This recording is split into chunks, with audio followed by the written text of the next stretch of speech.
Welcome back, this is Chapter 5. Trigger the two words that immediately transform any negotiation. In August 2000, the militant Islamic group Abu Sayyaf in the southern Philippines broadcast that it had captured a CIA agent. The truth was not as newsworthy or as valuable to the rebels. Abu Sayyaf had kidnapped Jeffrey Schilling, a 24-year-old American who had traveled near their base in Holo Island. A California native, Schilling became a hostage with a $10 million price tag on his head.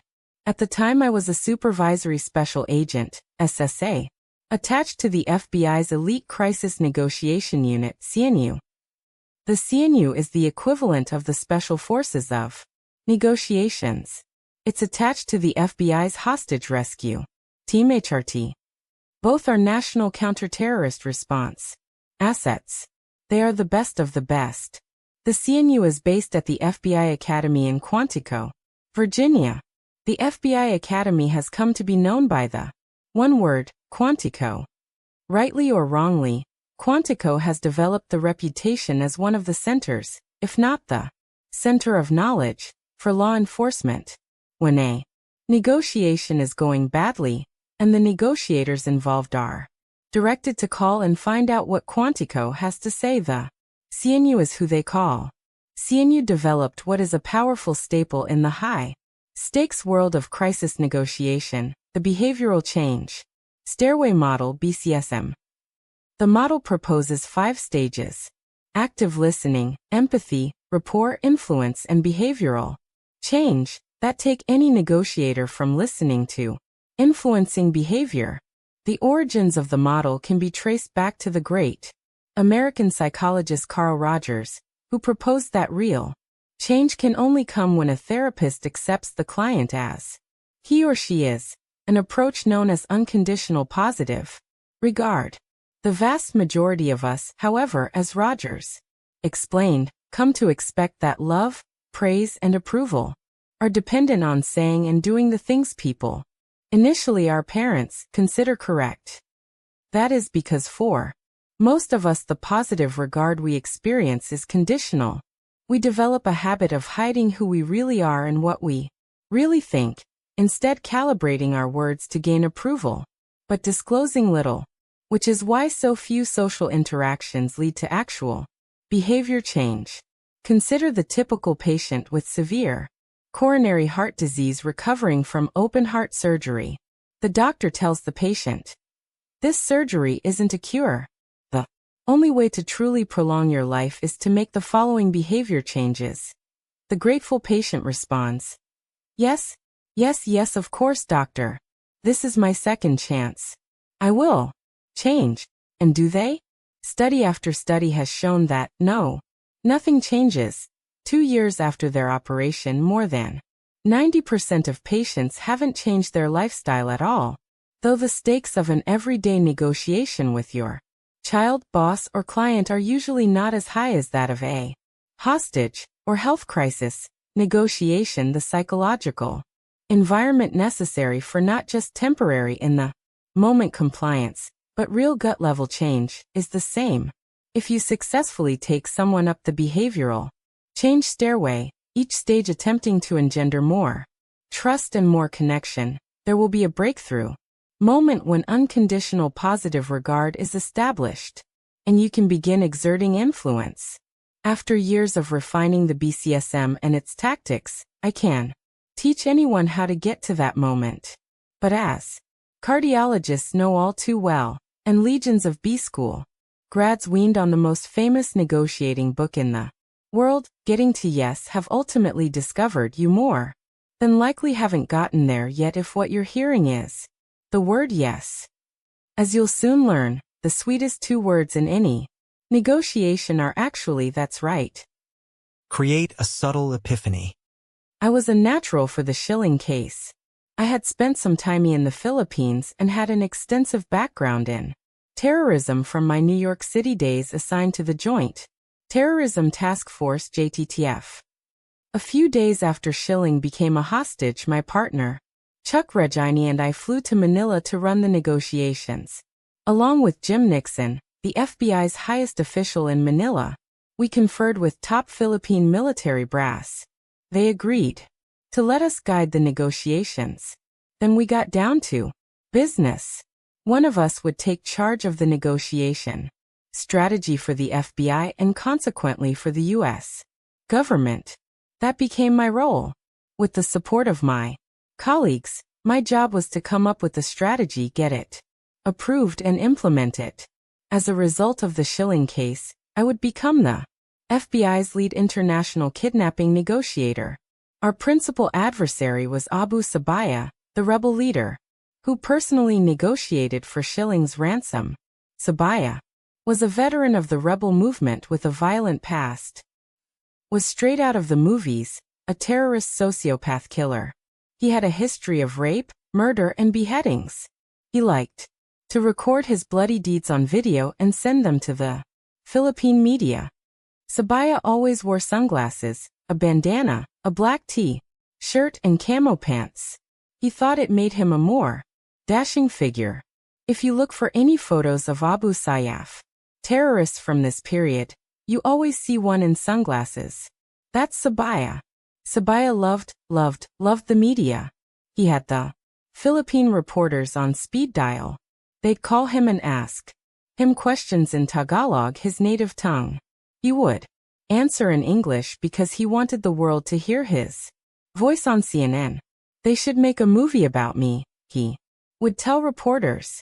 In my eyes, Sabaya was a cold-blooded businessman with an ego as big as Texas. A real shark. Sabaya knew he was in the commodities game. In Jeffrey Schilling he had an item of value. How much could he get for it? He would find out, and I intended it to be a surprise he wouldn't like. As an FBI agent, I wanted to free the hostage and bring the criminal to justice. One crucial aspect of any negotiation is to figure out how your adversary arrived at his position. Sabaya threw out the $10 million ransom based on a business calculation. First, the United States was offering $5 million for information leading to the arrest of any of the remaining fugitives from the 1993 World Trade Center bombing. Sabaya reasoned that if the United States would pay $5 million to get its hands on someone it didn't like, it would pay much more for a citizen. Second, a rival faction of the Abu Sayyaf had just reportedly been paid $20 million for 6 Western European captives. Libyan strongman Muammar Gaddafi had made the payment as development aid. This absurdity had been compounded by a significant portion of the ransom being paid in counterfeit bills. It was an opportunity for Gaddafi to both embarrass Western governments and get money over the table to groups with whom he sympathized. I'm sure he laughed about that episode until the day he died. Regardless, a price had been set. Sabaya did the math and figured Schilling was worth $10 million. Problem was, Jeff Schilling came from a working-class family. His mother could come up with $10,000 perhaps. The United States wasn't about to pay $1, but we would allow a payment to be made if it could be run as a sting operation. If we could draw Sabaya into an offer-counteroffer bargaining situation, we had a bargaining system that worked every time. We could beat him down to where we wanted him, get the hostage out, and set up the sting. For months Sabaya refused to budge. He argued that Muslims in the Philippines had suffered 500 years of oppression since Spanish missionaries had brought Catholicism to the Philippines in the 16th century. Recited instances where atrocities had been committed against his Islamic forebears. He explained why the Abu Sayyaf wanted to establish an Islamic state in the southern Philippines. Fishing rights had been violated. You name it. He thought it up and used it. Sabaya wanted $10 million in war damages, not ransom, but war damages. He held firm in his demand and kept us out of the offer-counteroffer system we wanted to use against him. And he occasionally dropped in threats that he was torturing Jeff Schilling. Sabaya negotiated directly military with Benji, a Filipino military officer. They talked in Tagalog. We reviewed transcripts translated to English and used them to advise Benji. I rotated in and out of Manila and oversaw the talks. And strategy. I instructed Benji to ask what Schilling had to do with 500 years of bad blood between Muslims and Filipinos. He told Sabaya that $10 million was not possible, no matter what approach we took to reason with Sabaya over why Schilling had nothing to do with the war. Damages. It fell on deaf ears. Our first "that's right" breakthrough actually came when I was negotiating with Benji. He was a true Filipino patriot and hero. He was the leader of the Philippine National Police's Special Action Force and had been in his share of firefights. On many occasions, Benji and his men had been sent on rescue missions to save hostages, and they had a sterling record. His men were feared for good reason. They rarely took handcuffs. Benji wanted to take a hard line with Sabaya and speak to him in direct, no-nonsense terms. We wanted to engage Sabaya in dialogue to discover what made the adversary tick. We actually wanted to establish rapport with an adversary. To Benji, that was distasteful. Benji told us he needed a break. We had been working him nearly 24 hours a day, 7 days a week for several weeks. He wanted to spend some time with his family in the mountains north of Manila. We agreed, but only on the condition that we could accompany him and spend several hours both on Saturday and Sunday working on negotiation strategy. That Saturday night we sat in the library of the American ambassador's summer residence working on the strategy. As I was explaining to Benji the value of establishing a rapport-based working relationship, even with an adversary as dangerous as Sabaya, I could see a snarl coming over his face. I realized I needed to negotiate with Benji. "You hate Sabaya, don't you?" I said, leading with a label. Benji unloaded on me. "I tell you I do," he said. "He has murdered and raped. He has come up on our radio when we were lobbing mortars on his position and said these mortars are music to my ears."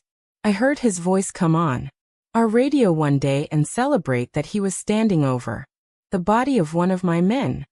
This outburst was Benji's equivalent of "that's right." As he acknowledged his rage, I watched him get control of his anger and calm down. Though he had been very good up to that point, from that moment forward Benji became a superstar. He blossomed into a truly talented negotiator. This negotiation between Benji and me was no different than any other negotiation between colleagues who disagree on a strategy. Before you convince them to see what you're trying to accomplish, you have to say the things to them that will get them to say, "That's right." The "that's right" breakthrough usually doesn't come at the beginning counterpart when it occurs, and they embrace what you've said. To them, it's a subtle epiphany. Trigger a "that's right" with a summary. After 4 months of negotiations, Sabaya still refused to budge. I decided it was time to hit the reset switch.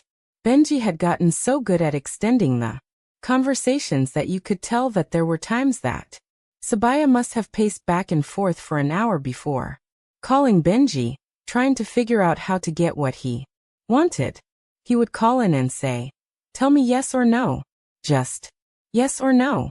We had to get Sabaya off this war damages nonsense. No matter what type of questioning, logic, or reasoning we tried with him, he wouldn't release it. Threats against Schilling came and went. We talked him down each time. I decided that in order to break through this phase we needed to reposition Sabaya with his own words in a way that would dissolve barriers. We needed to get him to say, "That's right."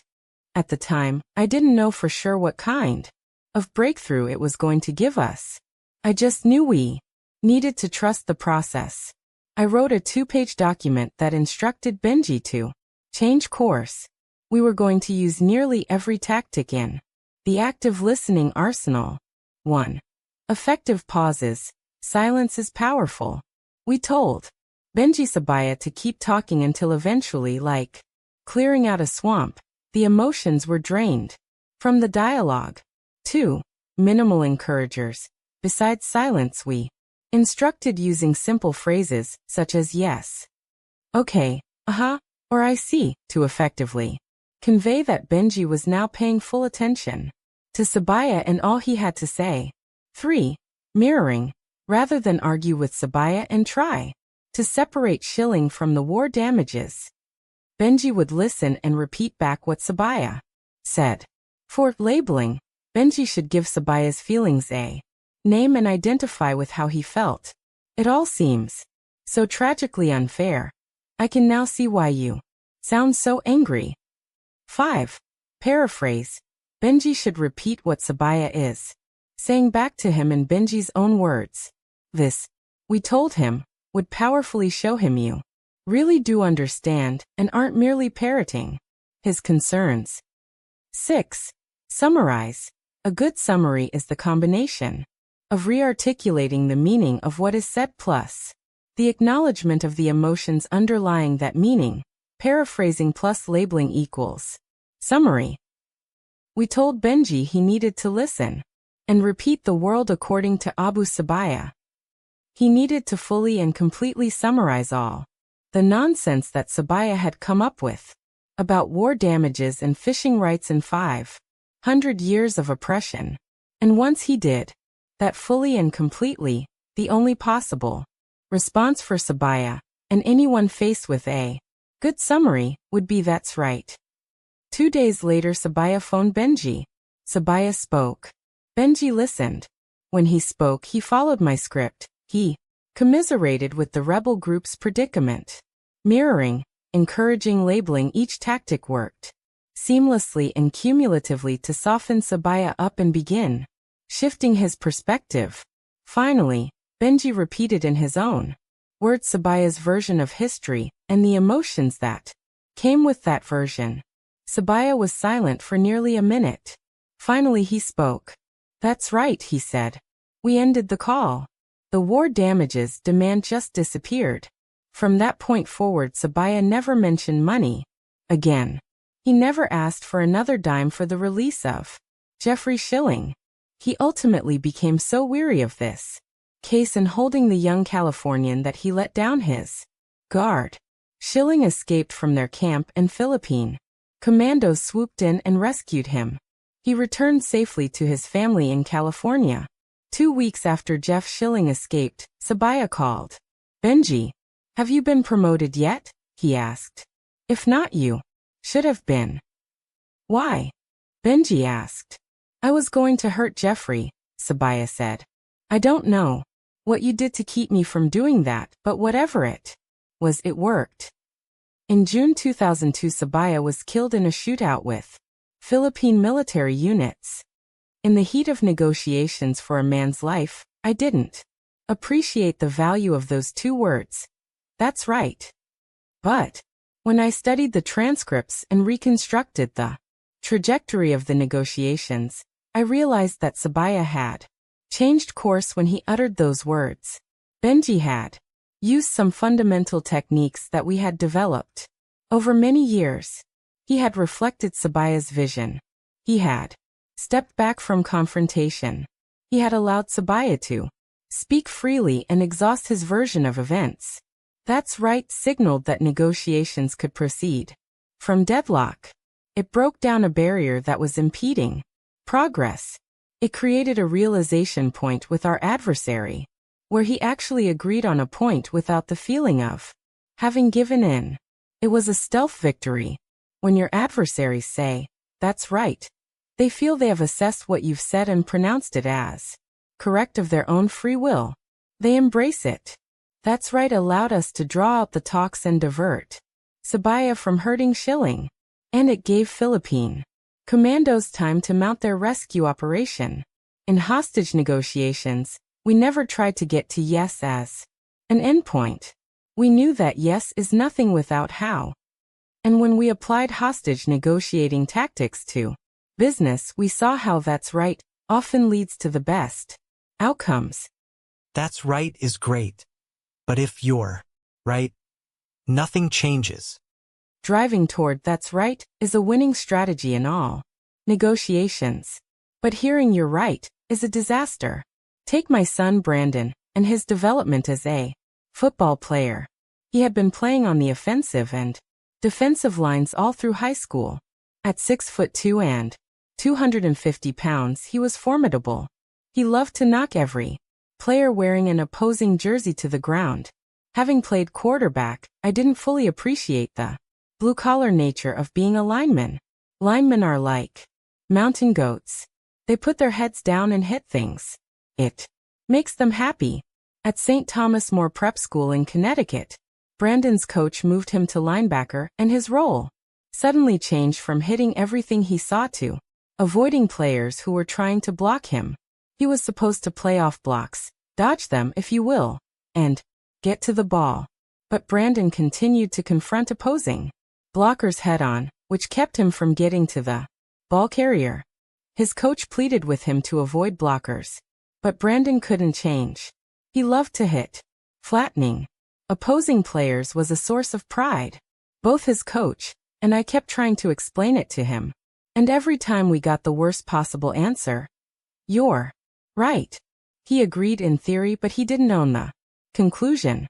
Then he would go right back to the behavior we were trying to get him to stop. He would smash blockers and take himself out of the play. Why is "you're right" the worst answer? Consider this.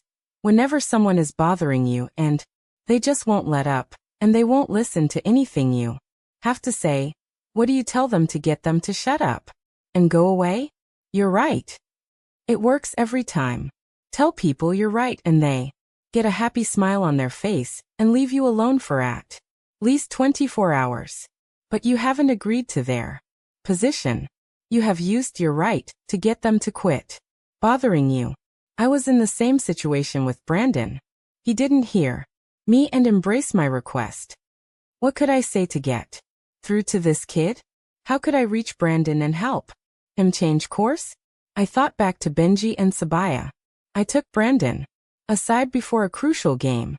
I had searched my mind for a way to hear the two critical words, "That's right. You seem to think it's unmanly to dodge a block," I told him. "You think it's cowardly to get out of someone's way that's trying to hit you." Brandon stared at me and paused. "That's right," he said. With those words, Brandon embraced the reality of what was holding him back. Once he understood why he was trying to knock down every blocker, he changed course. He started avoiding the blocks and became an exceptionally fine linebacker. With Brandon on the field tackling and playing star linebacker, St. Thomas More School won every game. Using "that's right" to make the sale. Getting to "that's right" helped one of my students in her job as a sales representative for a large pharmaceutical company. She was trying to sell a new product to a doctor who used similar medication. He was the largest user of this kind of medication in her territory. The sale was critical to her success. In her first appointments, the doctor dismissed her product. He said it was no better than the ones he was already using.